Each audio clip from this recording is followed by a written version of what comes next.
आज हम वोकेब सीखने वाले हैं, यानी कि वोकेबलरी का जो सेक्शन है वो हमारा चलने वाला है। और वोकेब के सेक्शन के अंदर कल कुछ मीनिंग्स, कुछ वोकेब्स आपको लिखवाई गई थी। उन वोकेब्स के आधार पर आपको बताना है कि किस प्रकार के व्यक्ति के व्यक्तित्व होते हैं और व्यक्ति के व्यक्तित्व को कितने भागों में बांटा जा सकता है, किस प्रकार के लोग होते हैं। ये सारी चीजें आज आपसे पूछी जानी है। तो सबसे पहले मैं पूछना चाहूंगा आप लोगों से, एट फर्स्ट से स्टार्ट करते हैं। जो भी मीनिंग्स वोकेबलरी हमने लिखी है वहां से स्टार्ट करते हैं और कुछ नई वोकेबलरीज आज और लिखी जाएगी।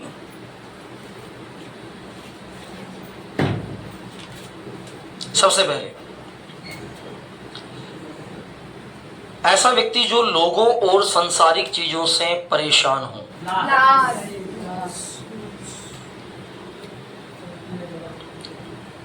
हमेशा अपनी बात ऊपर रखने वाला व्यक्ति। डगमैटिक। बहुत ज्यादा शर्मीला व्यक्ति।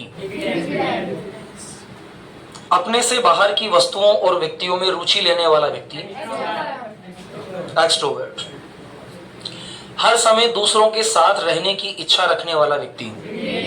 ग्रेगरियस। अपनी बात दो व्यक्तियों अथवा भीड़ के सामने न कह सकने वाला व्यक्ति। ऐसा व्यक्ति जो हमेशा अपने आप तक ही सीमित रहे। हमेशा कल्पना लोक में जीने वाला व्यक्ति या हमेशा कल्पना के मंसूबे बांधने वाला व्यक्ति। क्विक जॉटिक। दूसरों को सताने अथवा दूसरों को सताकर खुश होने वाला व्यक्ति। सैडिस्टिक। चरित्र में जंगली और रूखा व्यक्ति। Truculent. Very good. Now I am asking to you and you will give the answer of the 10 abnormal condition of the mind. पढ़ने में असमर्थता। स्मृति का नाश हो जाना। एमनेजिया। बोलने की शक्ति का नाश हो जाना। एफेशिया। मनोविज्ञान में मनोदशा का बिगड़ जाना। डेमेंशिया। मद्यपान अथवा शराब पीने की प्रबल इच्छा होना। डिप्सोमेनिया। किसी के स्वास्थ्य के बारे में भय अथवा चिंता। हाइपोकॉन्ड्रिया। लगातार नींद का न आना। इंसोम्निया। इंसोम्निया। किसी वस्तु को चुराने की प्रबल इच्छा का होना। क्लेप्टोमेनिया। अपनी महानता के बारे में भ्रांति। मेगलोमेनिया। और दुख और निराशा की स्थिति। मेलनकोलिया। अब इन 10-10 के पार्ट्स को हम 3 भाग में डिवाइड कर देते हैं। पहला पार्ट हमारा हो गया 10 नेम्स ऑफ द डॉक्टर्स। दूसरा हो गया 10 words to showing the personality of the human. तीसरा हो गया 10 abnormal condition of the human mind, यानी कि मनुष्य के मस्तिष्क की 3 असामान्य स्थितियां। आज हम पढ़ेंगे, today we write about 1 word substitutes. Heading डाल दीजिए, 1 word substitutes. Sir, it number 7 stories about life. What is the number 7? Stories about life.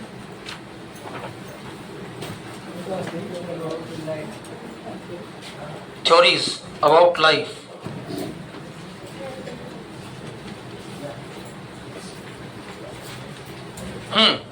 इससे पहले डाल दिया आप थ्योरी अबाउट लाइफ।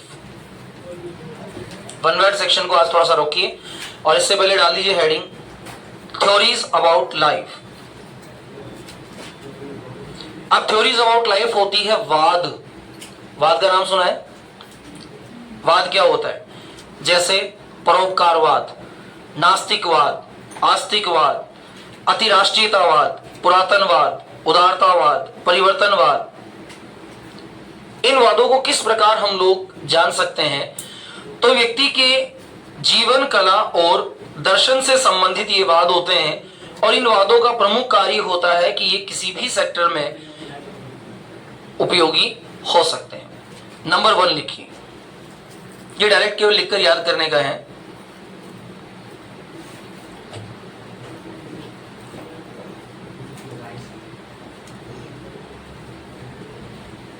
जिसमें हर काम दूसरे के हित के लिए किया जाए।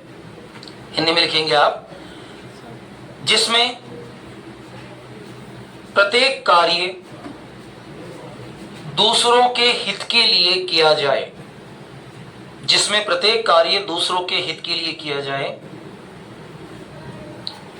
ब्रैकेट में डालिए परोपकारवाद। परोपकारवाद,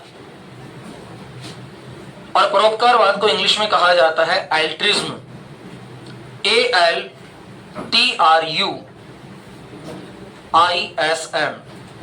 ALTRUISM, एल्ट्रिज्म, परोपकारवाद। हर काम या प्रत्येक कार्य दूसरे के हित के लिए किया जाए। ध्यान दीजिएगा, प्रैक्टिकल केस के अंदर ये सारी चीजें बहुत ज्यादा पूछी जाती है, तो उनके कंठस्थ याद कर लीजिएगा, बाय हार्ट याद कर लीजिएगा। ALTRUISM,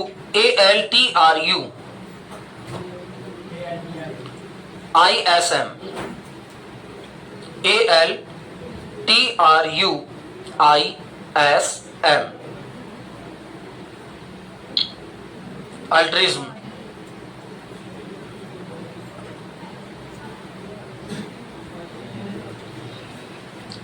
ईश्वर नहीं है ऐसा विश्वास करना।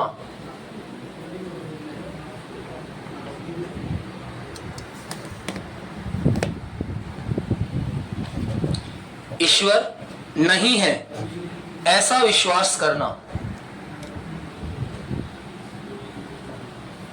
एक ऐसा बात जिसमें यह मान लिया जाता है कि ईश्वर है ही नहीं। इसको हिंदी में कहा जाता है नास्तिकवाद।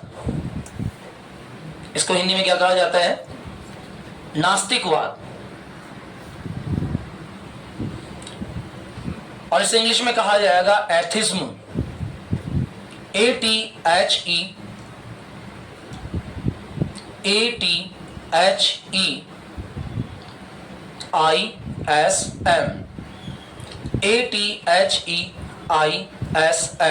एथिज्म, नास्तिकवाद।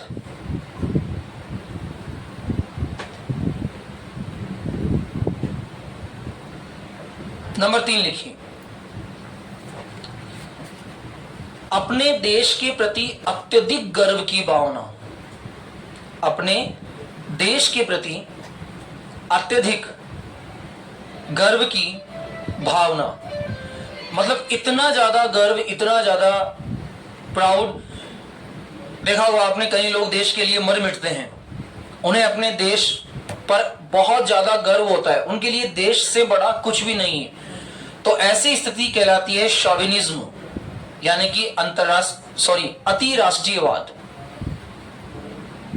हिंदी में लिखिए पहले, अति राष्ट्रीयवाद। आप थोड़ी स्पीड बढ़ाइए बेटा। अपने देश के प्रति अत्यधिक गर्व की भावना,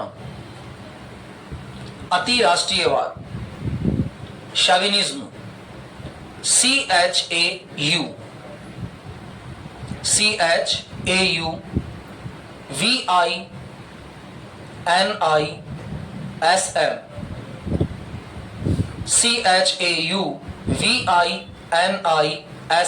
शॉविनिज्म, अति राष्ट्रीयवाद। मतलब उनके लिए देश ही सर्वे सर्वा होता है।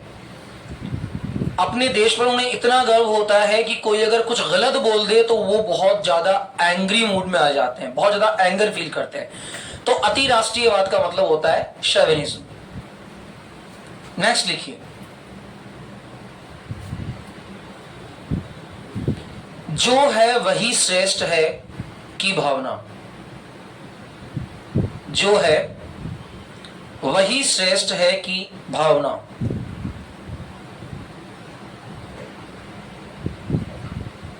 जो है वही श्रेष्ठ है, मतलब इसमें कोई चेंज नहीं करना है। तो ऐसे लोग होते हैं या ऐसी भावना होती है पुरातनवाद। ये दुनिया के 10 वे वाद हैं। पुरातनवाद, आपने देखा होगा यदि आपके मोहल्ले में कोई मंदिर है पुराना, अब कुछ लोग तो ये चाहते हैं कि वो मंदिर नया बने, और कुछ लोग ये चाहते हैं कि इसमें कोई चेंज नहीं करना है। कोई मस्जिद है, कोई गुरुद्वारा है, कोई चर्च है, तो कुछ लोग होते हैं कि उसमें कोई परिवर्तन नहीं हो। यहां तक कि आप अपने घर के बारे में भी सोच सकते हैं।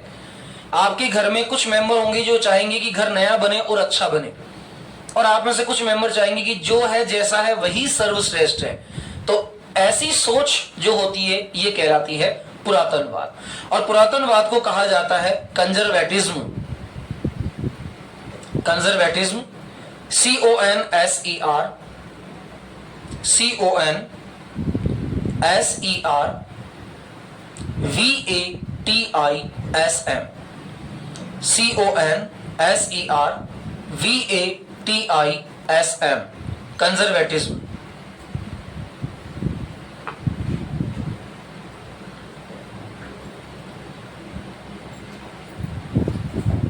नेक्स्ट लिखिए, स्वतंत्र विचार रखने वाला व्यक्ति।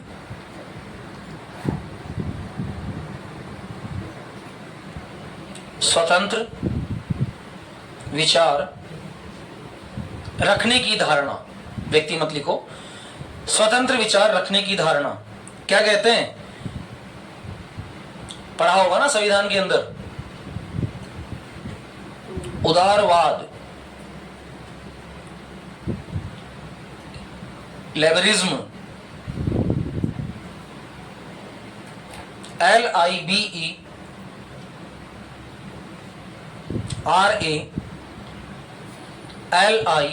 LIBERALISM, लिबरलिज्म,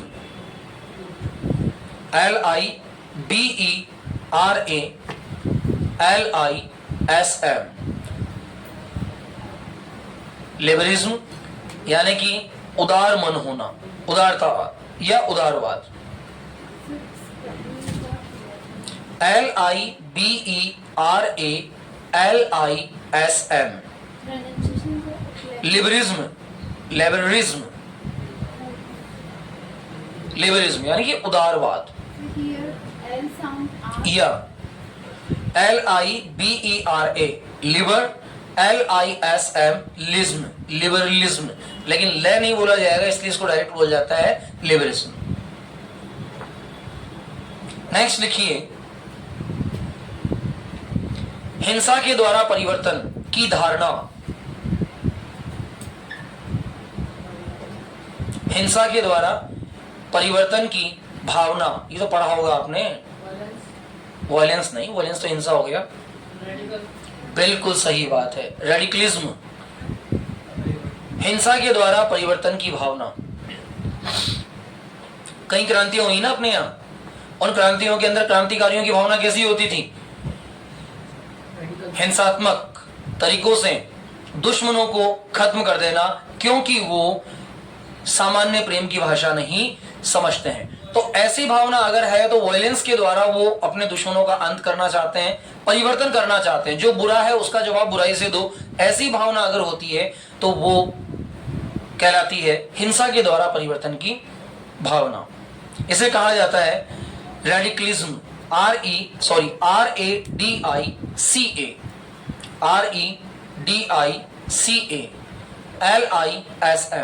रेडिकलिज्म,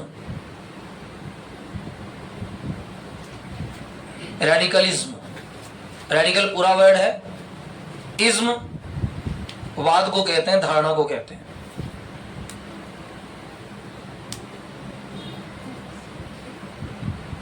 यथार्थ में जीने की भावना।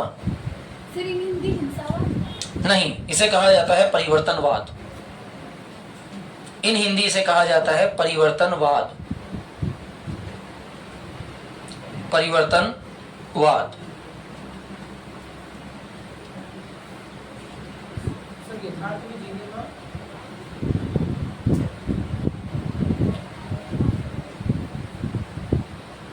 यथार्थ जीवन के अनुरूप धारणा। यथार्थ यानी कि वास्तविक, ये भी आपने पढ़ा होगा एसएस के अंदर। यथार्थ जीवन के अनुरूप धारणा क्या होता है? यथार्थ, वास्तविक, रियलिज्म, REALISM, REALISM, रियलिज्म, यथार्थवाद।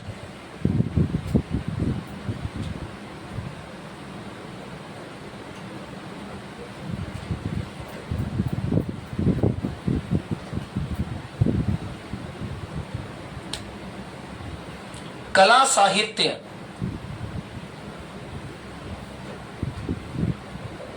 कला साहित्य, प्रकृति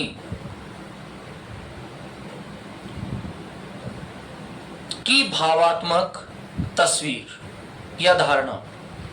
कला, साहित्य और प्रकृति की भावात्मक धारणा, इसे हिंदी में कहा जाता है रोमांसवाद, romanticism, romanticism. ROMAN TICISM, ROMAN TICISM, रोमांसवाद, रोमांसवाद। इसमें प्रकृति और साहित्य को उद्दीपन अवस्था में दिखाया जाता है। प्रकृति की कलाओं के बारे में, प्रकृति की कलाओं के बारे में, कला की कलाओं के बारे में, विभिन्न प्रकार की कलाओं का वर्णन होता है, तो ये कहलाता है रोमेंटिज्म। नेक्स्ट लिखिए,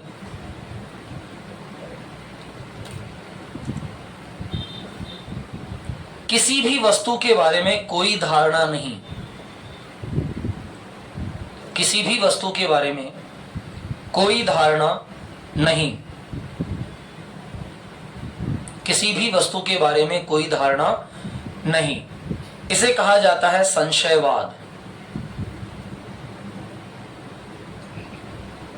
किसी भी वस्तु के बारे में कोई धारणा नहीं, संशयवाद। स्केप्टिसिज्म, SKEPTICISM, स्केप्टिसिज्म, संशयवाद। SKEPTICISM, स्केप्टिसिज्म यानी कि संशयवाद। और अंतिम लिखिए, राज्य ही सब कुछ है, प्रजा नहीं।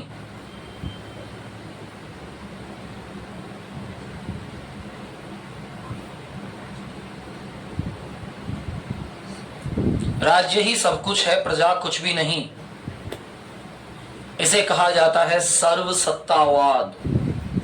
सत्ता ही सर्वे सर्वा है, सर्वसत्तावाद। टोटेलिटेरियनिज्म, टोटेलिटेरियनिज्म लिखने में दिक्कत आएगी ना, इस वाली लिखी मैं लिखवा देता हूं अभी। TOTALITARIANISM,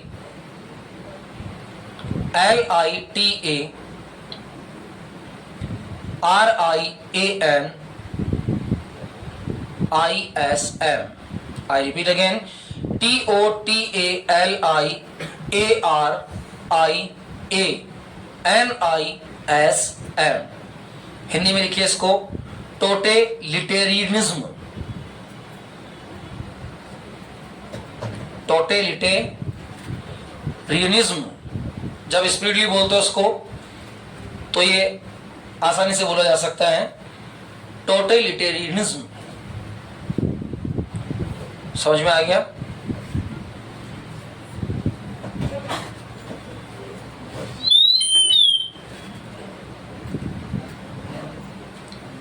टोटेलिटेरियनिज्म, इस तरह से आप लिख सकते हैं इसको, टोटेलिटेरियनिज्म। हाँ, टोटेलिटेरियनिज्म ये इसका प्रॉपर प्रोनाउंसिएशन होता है, लेकिन रिय आप यहां नहीं बोलते तो भी कोई दिक्कत नहीं, और इसके बाद आप निज्म बोलते हैं तो भी कोई ऑप्शन नहीं। टोटेलिटेरियनिज्म और टोटेलिटेरिज्म, एक बार रिपीट कर दीजिए मेरे साथ। परोपकारवाद,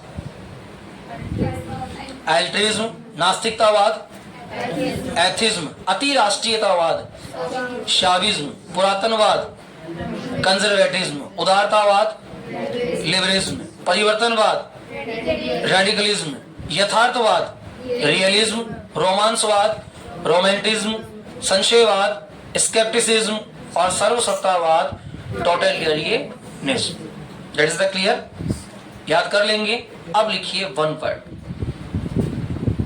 जब हम वोकेब लिखते हैं तो बहुत ज्यादा बोर भी हो जाते हैं कई बार कि पता नहीं चल क्या रहा है क्लास में। एक बार जब वोकेब पावर आपका स्ट्रॉन्ग हो जाता है फिर बहुत अच्छा लगता है, क्योंकि फिर आपको लैंग्वेज को बोलने में दिक्कत नहीं होती। वैसी ही बात है, जब तक रेसिपी नहीं बनी तब तक मन में संशय रहता है कि बनने क्या वाला है। One word substitutes. One word substitutes. I think ये आपका 7th पॉइंट है, नो 8th पॉइंट है। इसके बाद automatic use of the animal names, opposite and antonyms. इसके बाद फिर होगा महासंग्राम। जब ये सारी शब्द हो जाएंगे उसके बाद 3 दिन लगातार इन शब्दों से बनने वाले सेंटेंसेस को हम बनाएंगे, फिर लैंग्वेज बनेगी और फिर स्पीकिंग कंडीशन स्टार्ट होगी। लिखिए, पहले मुझे बताइए कि आप वन वर्ड जानते हैं कि नहीं जानते हैं? वन वर्ड जानते कि नहीं जानते? वन वर्ड का मतलब होता है कि एक शब्द किसी पूरी पंक्ति के लिए कह देना। जैसे ऐसे लोगों का समूह जो देश को चलाता है, गवर्नमेंट। ऐसे लोगों का समूह जो देश को चलाता है, गवर्नमेंट। अब ये गवर्नमेंट शब्द जो है ये कहलाता है वन वर्ड। ये क्या कहलाता है? One word. हेडिंग डाल लीजिए, one word substitutes. SUBSTITUTES, one word substitutes. आपको जानकर आश्चर्य होगा, शेक्सपियर जो कि एक बहुत बड़े लेखक रहे हैं, उन्होंने कहा है संक्षिप्तता बुद्धि की आत्मा है। One words are the soul of the wise. अधिक लंबे शब्दों का प्रयोग करने के बजाय यदि आप कम शब्दों से अपनी बात को बता देते हैं तो ऐसा व्यक्ति बुद्धिमान माना जाता है। If you are able to speak all the things within only a few words, then you are a wise person. तो वाइज पर्सन बनने के लिए जब इन शब्दों का प्रयोग किया जाना आवश्यक है तो हम इन शब्दों को क्यों ना सीखें। एक तो मुझे कहना पड़े कि किसी देश के अंदर जहां सभी लोगों को या सभी लोगों के ऊपर कुछ लोगों का शासन होता है। अब मैं कहना चाह रहा हूं गवर्नमेंट के लिए, लेकिन मैं कह नहीं पा रहा हूं। तो भारत एक कैसा देश है? प्रजातांत्रिक है, लोकतांत्रिक है। लोकतांत्रिक और प्रजातांत्रिक दोनों एक ही है। या राजतांत्रिक है? राजतंत्र है क्या यहाँ? राजतंत्र नहीं है ना भारत में। राजतंत्र कहाँ होगा? राजतंत्र मतलब राजा का बेटा ही राजा, राजा का बेटा ही राजा। अभी कहाँ है राजतंत्र? अभी भी कुछ देशों के अंदर राजतंत्र मौजूद है? नहीं।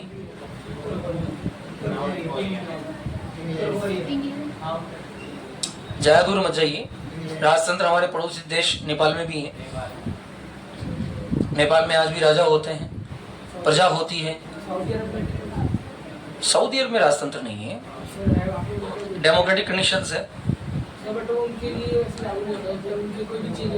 हाँ, मैं भी राजतंत्र हमारे यहाँ भी था। हमारे नहीं था क्या जयपुर के अंदर महारानी? बट धीरे धीरे उस राजतंत्र को पूरी तरह से समाप्त कर दिया गया है। तो नंबर 1 पे लिखिए, शासन का इच्छा से त्याग कर देना। शासन का इच्छा से त्याग कर देना।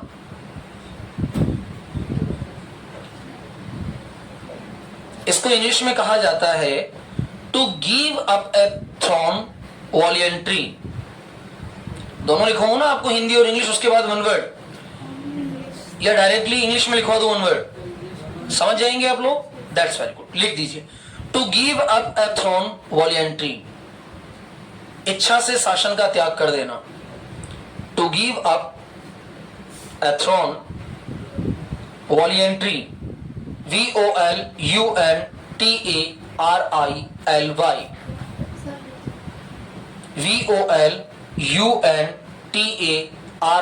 VOLUNTARILY, voluntary. इसे कहा जाता है एब्डिकेट, बराबर में डाल दीजिए एब्डिकेट, सिंहासन का त्याग करना। ABDICATE,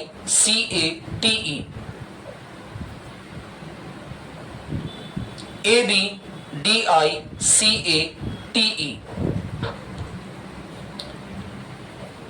चलो इसको मैं बिल्कुल शॉर्ट टेक्निक में लिखवा देता हूं ताकि आपको याद हो जाएगा, ठीक है। मीनिंग्स के रूप में लिखवा देते हैं ताकि आपको याद भी हो जाएगा, ठीक है। तो इसे कहा जाएगा सिंहासन का त्याग अथवा पद त्याग। पद को त्याग देना अथवा सिंहासन को त्याग देने की जो क्रिया होती है वो क्या कहलाती है? एब्डिकेट। नंबर 2 पे लिखिए आत्मकथा, अपने बारे में लिखना, क्या कहलाती है? नहीं, ऑटोबायोग्राफी। बायोग्राफी का मतलब होता है किसी व्यक्ति के द्वारा दूसरे के बारे में लिखना। जैसे मैं अपने बारे में लिख रहा हूं तो ये ऑटोबायोग्राफी है, लेकिन अगर मैं किसी व्यक्ति के जीवन के बारे में लिख रहा हूं तो वो बायोग्राफी है। जितनी भी फिल्म बनती है वो बायोग्राफिकल मूवीज होती है, किसी दूसरे की जीवनी पर होती है कि नहीं होती है? जब कोई मूवी स्टार्ट होती है तो उसके फर्स्ट में लिखा हुआ होता है बायोग्राफिक मूवी, बायोग्राफी। जब मैं किसी और के बारे में लिखूं, और ऑटोबायोग्राफी जब मैं अपने ही बारे में लिखूं तो वो होगी ऑटोबायोग्राफी। आत्मकथा इसको कहा जाता है ऑटोबायोग्राफी। AUTOBIOGRAPHY,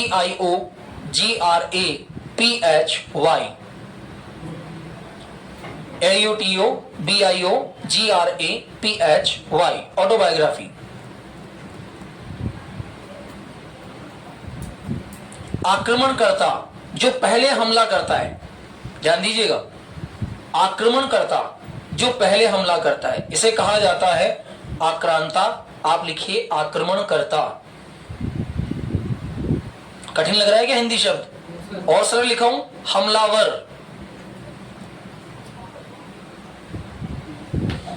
इसे कहा जाता है एग्रेसर। AGGRESSOR,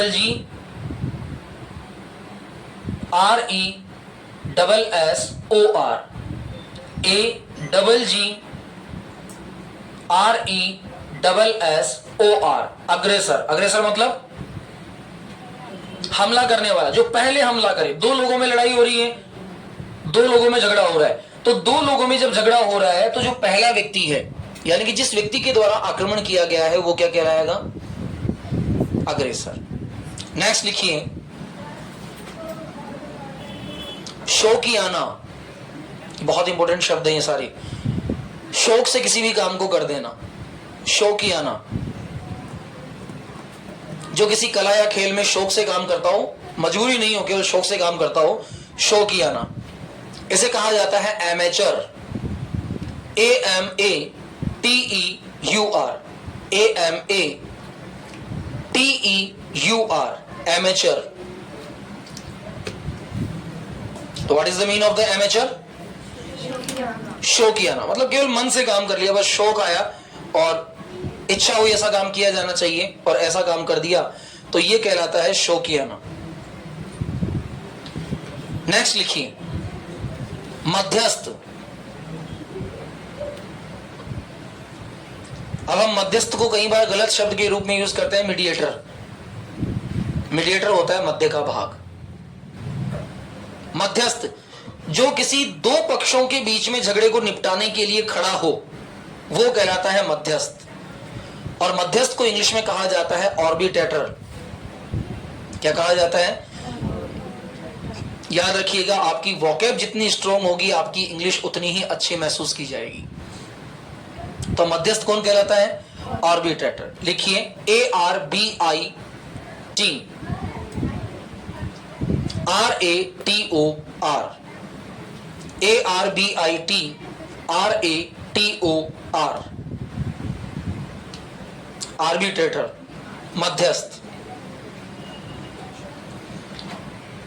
बचपन और जवानी के बीच की अवस्था को कहा जाता है किशोरावस्था। टीनेज नहीं होती, प्रॉपर वर्ड ये सब नॉट प्रॉपर हमने बना दिए। टीन मतलब युवा, तो टीनेज युवाओं की उम्र। हिंदी में से कहा जाता है युवा किशोरावस्था, और इंग्लिश में से कहा जाता है एडोलेसेंस। लिखवाया था मेडिकल में एडोलेसेंस, ADOLE, ADOLESCENCE,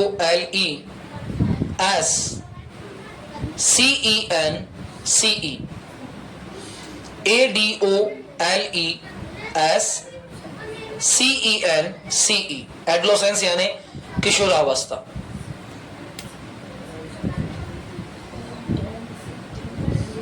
ऐसा व्यक्ति जिसको पुस्तकों का बहुत शौक हो, इसे कहा जाता है पुस्तक प्रेमी।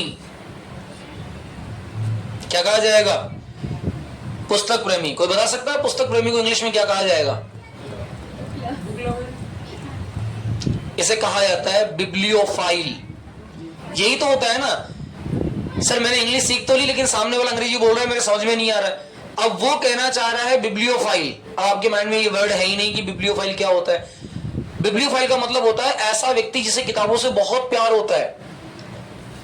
अब यही होता है जब अंग्रेज किसी लैंग्वेज को बोलेगा, इंग्लिश को बोलेगा, तो वो वहां बुक लवर थोड़ी बोलेगा। मैं कह रहा हूं हमने जितने शब्द सीख रखे हैं अब तक जो पहले से बंद है हमारे दिमाग में, वो प्रॉपर शब्द नहीं है, वो सब्स्टिट्यूशंस हैं। जैसे प्रकृति प्रेमी, अब ये क्या होगा? हाँ बस मैंने कहा ना, यही तो होगा। पुस्तक प्रेमी मतलब बुक लवर। अब बुक लवर नहीं होगा भाई, लिखिए बिब्लियोफाइल, पुस्तक प्रेमी, BIBLIOPHILE,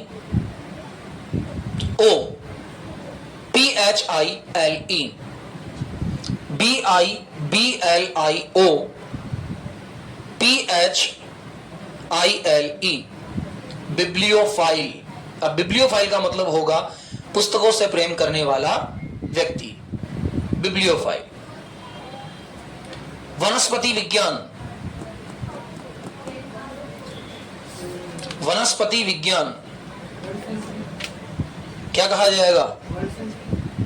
वनस्पति विज्ञान, बॉटनी, BOTANY, बॉटनी, वनस्पति विज्ञान। एग्रीकल्चर का एक भाग ही है बॉटनी। इसे बॉटनी कहा जाता है, आधा चंद्रबिंदु आता है इसलिए इसको क्या जाता है? Botany, BOTANY, BOTANY, botany. ऐसा व्यक्ति जो दो भाषाएं बोल सकता है, दुभाषिया। जैसे आप सभी दो भाषाएं बोल सकते हैं, हिंदी और इंग्लिश, तो आप सभी द्विभाषीय हैं ना। इंटरप्रेटर तो किसी भी लैंग्वेज को ट्रांसलेट करके दूसरी भाषा में बनाता है। इसे कहा जाता है bilingual, BILIN, GUAL, BILINGUAL, bilingual यानी कि द्विभाषिया अथवा दो भाषाओं का ज्ञान रखने वाला। आप में से सब जितने भी लोग बैठे हैं वो सभी बाइलिंगुअल हैं, यानी कि सबको दो भाषाएं आती है बोलना। दो भाषाएं बोलना, आप इंग्लिश बोल सकते हो, आप हिंदी बोल सकते हो, आप ये भी बोल सकते हो कहां जा रहे हो, आप ये भी बोल सकते हो वेयर आर यू गोइंग। इसका मतलब आप बाइलिंगुअल पर्सन हैं। सर जो 3 लैंग्वेज बोल सकते हो? Only 2 languages. इसके बाद आप कितनी भी बोलिए। तो जो बहुत सारी भाषाओं का ज्ञान रखता है, अलग अलग भाषाओं का ज्ञान रखता है, उसे कैटेगरीज के अकॉर्डिंग डिवाइड किया जाता है। जैसे मान लेते हैं किसी को 3 स्पेशल इंग्लिश से रिलेटेड भाषाएं आती है, जैसे फ्रेंच है, जर्मन है, इंग्लिश है, तो उनके अकॉर्डिंग अलग अलग नेम्स इसके अंदर ऐड किए जाएंगे। राइट द नेक्स्ट, सूची पत्र। सूची पत्र,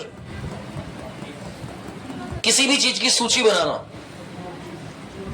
सूची पत्र। सूची पत्र, महिलाएं साड़ी लेने जाती है, उस समय एक सूची पत्र दिखाया जाता है आपको, पहले साड़ी के ऊपर लगा होता है कैटलॉग,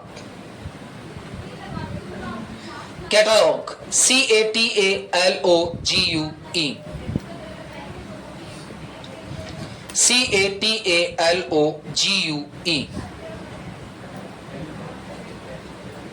कैटालॉग।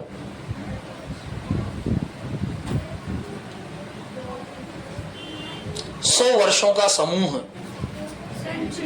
सेंचुरी।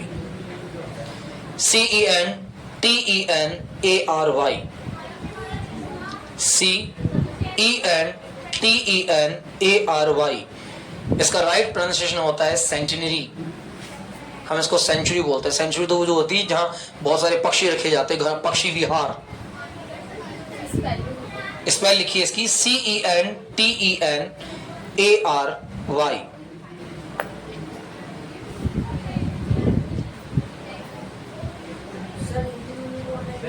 शताब्दी, रिपीट अगेन, लिखिए CENTENARY, CENTENARY। इसको सेंटिनरी ही बोला जाता है। जो 100 वर्षों का समूह होता है, जो 100 अंकों का समूह होता है, उसे बोला जाता है सेंचुरी। जैसे 100 रन बन गए तो वो क्या हो जाएगी, सेंचुरी। लेकिन 100 वर्षों का समूह है। अगर कोई समारोह 100 वर्ष के बाद किया जा रहा है, जैसे मान लेते हैं किसी व्यक्ति या किसी कार्य को होते हुए 100 वर्ष हो गए, 100 वर्ष के बाद अगर कोई समारोह मनाया जाता है तो उसे कहा जाता है सेंटिनरी। क्या कहा जाता है, सेंटिनरी। लेकिन अगर 100 रन है तो वो हो जाएगी सेंचुरी। वो सेंचुरी अलग वर्ड होता है। इसलिए मैंने जस्ट पहले कहा था कि जो आप सेंचुरी बोल रहे हो वो 100 अंकों का समूह है। 1 से लेकर 100 रन बन गए, सेंचुरी हो गई। ये सेंचुरी होता है। राइट द नेक्स्ट, सहयोगी। अब ये तो तुम बता सकते हो ना यार, बहुत सामान्य सा वर्ड है।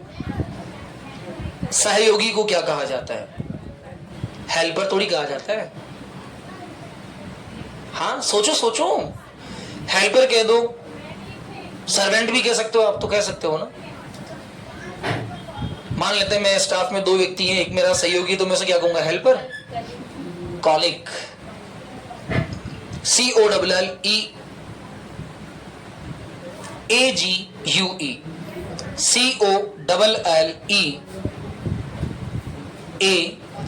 COLLEAGUE, colic. हम थोड़ा सा प्रोनाउंसिएशन डिफरेंस कर देते हैं इसका, इसको कलीग बोल देते हैं। प्रॉपर प्रोनाउंसिएशन स्केल होता है कॉलिक।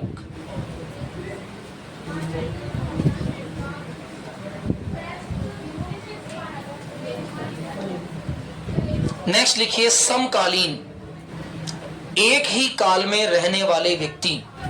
बेटा मीनिंग लिखने में बहुत जोर आता है, याद करने में और जोर आता है, लेकिन जब याद हो जाते हैं तब बोलने में बहुत मजा आता है। समकालीन, एक ही काल में रहने वाले व्यक्ति, समकालीन। कंटेम्परेरीज, CONTEMPORARIES, I again repeat, CONTEMPORARIES,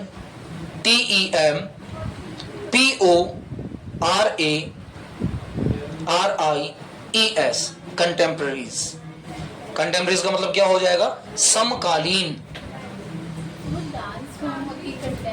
हाँ, जिसमें दोनों एक जैसा ही परफॉर्म करते हैं। एक ही समय में 2 व्यक्ति एक जैसा अगर कर रहे हैं तो वो समकालीन होता है। सम मतलब बराबर, कालीन मतलब समय।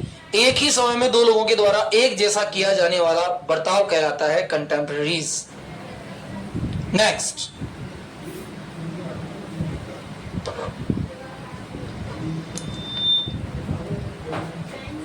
आशु विश्वासी।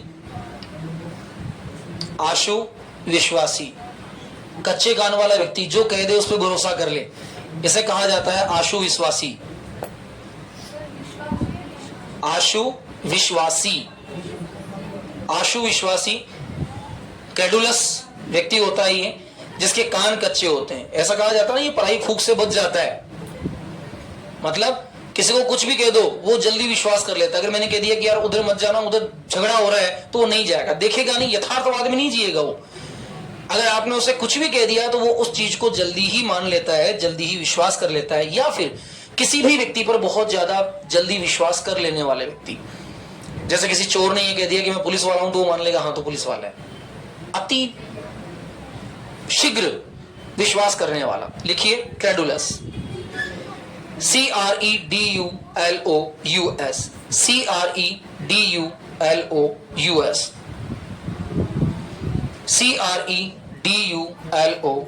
CREDULOUS, credulous. और अंतिम मीनिंग लिखिए 15वां आज, बहुत ज्यादा कठोर, बहुत ज्यादा कठोर,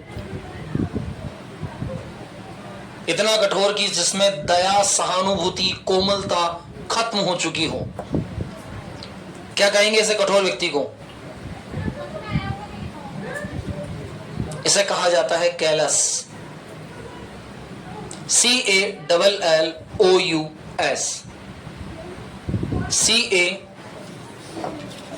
CALLOUS।